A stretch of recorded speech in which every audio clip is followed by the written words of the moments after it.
Okay. So the so the upshot of that is I get to feel outraged, I get to stay small, get to stay in fear, because it's more palatable than stepping out of self-delusion and looking at how I'm being unclear in asking for what I want. So the mark of a conscious relationship, a grown-up conscious relationship, is, and that's the thing that I've always said that I want more than anything, ha ha, is that I own my desires and requests, and I let others have free will in how they choose to respond. Okay, so this way of being the control freak, it makes the other person the perpetrator while I'm getting to stay small, and I become the victim again. Okay, so the remedy to this is to being on my own and practicing recognizing my emotional needs. So really being able to tune into myself and go, okay, what's here now? What do I need? What is it that I'm craving? And to start self-sourcing and start going, okay, I think I know what to do. And then practice noticing what I need to feel safe. Because when I feel safe, I don't need to be in control of everything.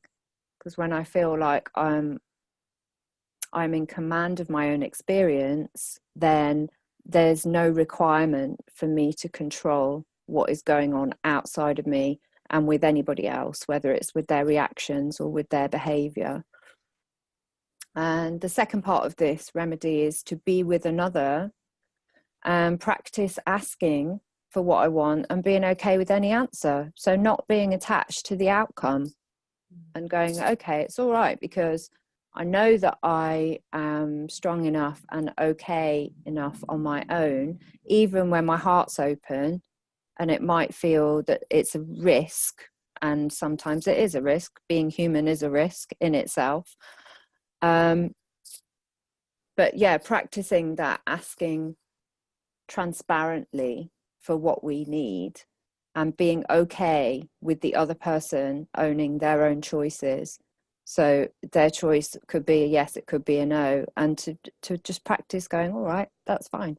You know, you're your own person. We all have free will. Okay. So number three is the know-it-all. And I love her too. And this is when I get hooked on my own rightness. So I'm convinced that I know better than you. And in that conviction, I discount your emotional experience. So the effect of this, when this happens, is that, and I've done this with my kids actually, this is what sprung to mind when I wrote this one, is that the other party feel invisible and they feel disconnected from me, and they end up, 9 times out of 10, they end up shrinking into silence or removing themselves from me. And we've probably all had the experience of someone else being like this with us, someone else who is convinced that they're correct about something that we've come to them with. Oh no, I know what it is, I know what your problem is, I know what's going on here. And it just has this immediate effect of kind of slicing and severing the connection, because it feels like the other person can't hear you, and they certainly can't feel you.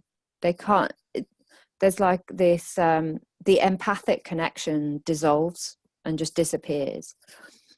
So maybe also, I've had this happen to me. I've had it both ways. So I've done this and I've had it happen to me. When it's happened to me, I have tended to go into the belief that that person is hard or closed, or that they just completely lack empathy, and again made them into the villain, where I'm the one who's trying to vulnerably share my experience. It's not being listened to. And then on the other hand, experiencing this with my kids, where I've been convinced that I'm right, I've seen that happen with them, where they will just shrink back into being quiet, and it dissolves the connection. You know, it doesn't feel good. Nobody wins out of that situation. So also remembering that being the know-it-all is like an accumulation of points 1 and 2. So if you're in chronic distress from not having your needs met, your emotional needs met, then you believe that it's someone else's responsibility to do that, because you're not taking responsibility for them yourself for whatever reason. And it's never conscious. It's never a conscious decision to be like, oh, I'm not going to look after myself. Oh, I'm going to rely on you for my every need. It's never conscious. It's all to do with our patterning. It's all to do with our upbringing, and to do with the ways that we have been shown what love is meant to feel like and look like. What else we got on here? Okay. So yeah, just to share a bit more, my experience is this feeling of chronic distress from not having my needs met because I've kept quiet about them for so long. Then I have that belief that the other person is uncaring or unwilling when I haven't even given them the chance to either accept or refuse. So I end up writing my own story about what is true for this dynamic, for this relationship, which of course will always make me right and make them wrong, because that's the joy of writing your own story, and that is also the pain of writing your own story. Which means we get broken, a connection is broken. So when I've tried to fix or heal someone else without their consent, I've also done this with my family as well as in intimate relationship, and without conscious communication, and at the cost of taking care of my own needs, everybody loses from that situation as well. So it starts out with this lovely intention of like, oh, I just want to make everything better for you. But if it's coming from a place of we want to make things better so that we can be validated in our skills or our healing or our kindness, then it's not a pure force. So the remedy for this one is to really, really listen and to honor the other person's experience by opening the heart to them and really feeling them. So in the deep knowledge that we have our own back, when we know that, when we really deeply know that we're in command of our own experience, that we have our own emotional welfare as a priority, then we don't feel as at risk for someone else when they're sharing their emotional story with us. And it's okay for us to feel whatever it is they're feeling, A, because we're not scared of our own emotions, because we are familiar with them, and B, because we know how they feel is no reflection on us. We don't associate our worth with their behavior.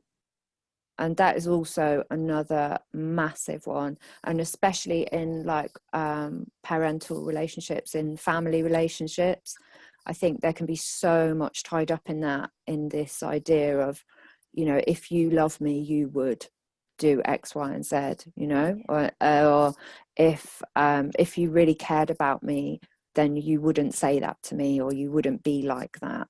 And it ends up being this sort of what's the word, like you end up holding people hostage to their own experience in order that you can get your own needs met.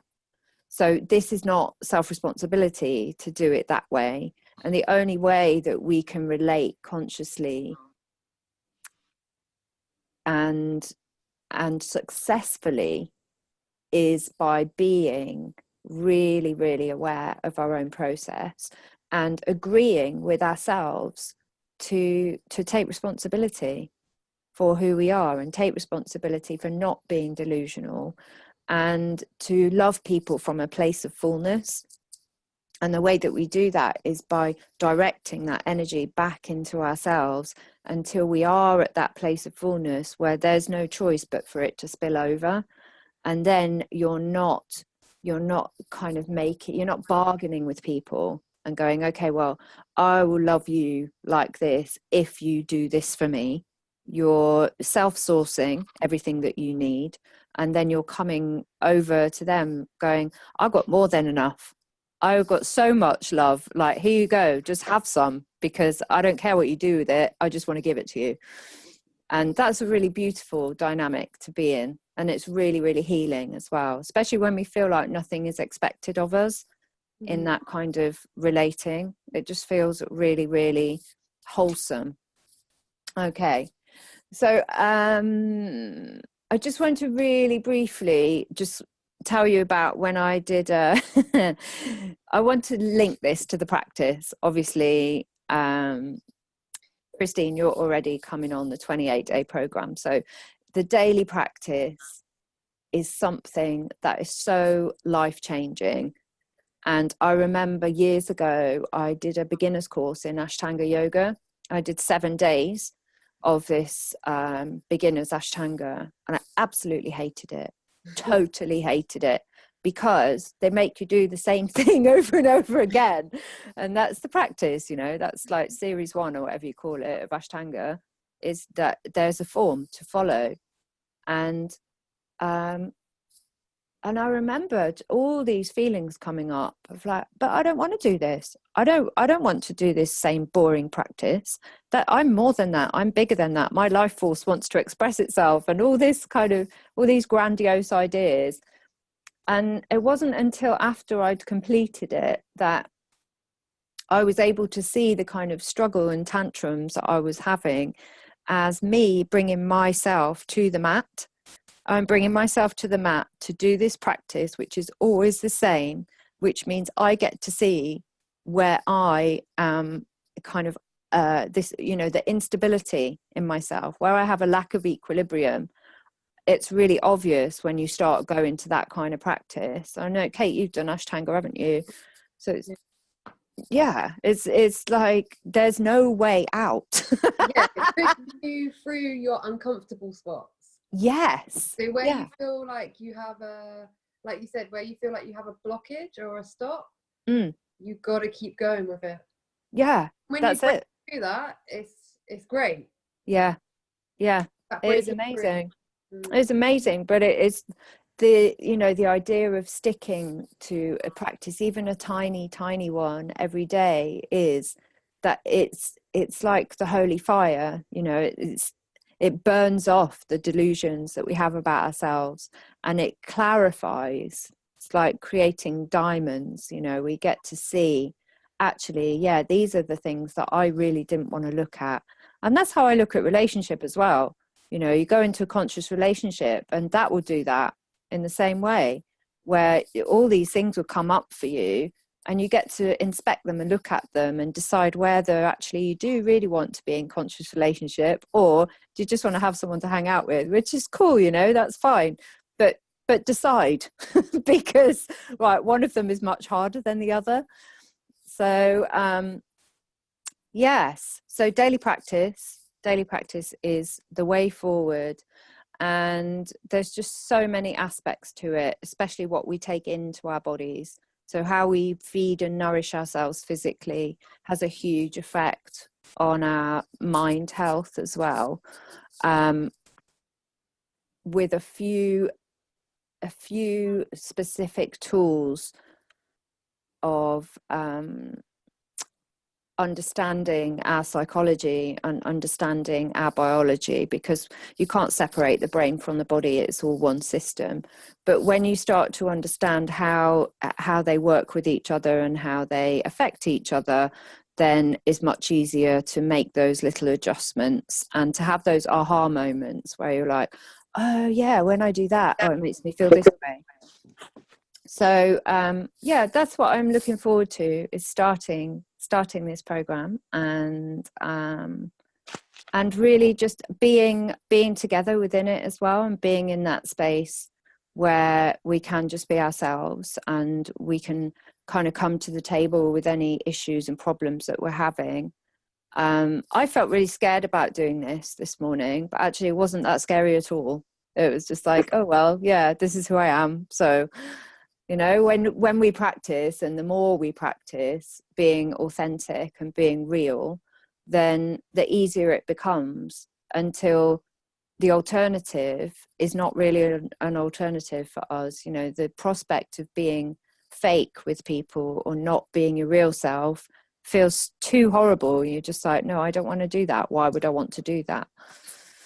So yeah, here's to being real and being supportive women friends. Thank you so much for coming and listening to me go on and on. Don't know how long I've been talking for. And yeah, I'll be doing more of these because they're really fun, and hopefully we'll get more people. There's more people registered, but I guess, you know, life happens. So have a brilliant rest of your day. Christine, you've got the whole day. Yes. So crazy. Excellent. Yeah. And Kate, have a brilliant rest of your day too. Okay. Thank you. Thanks, ladies. Bye. Bye. Bye. Bye.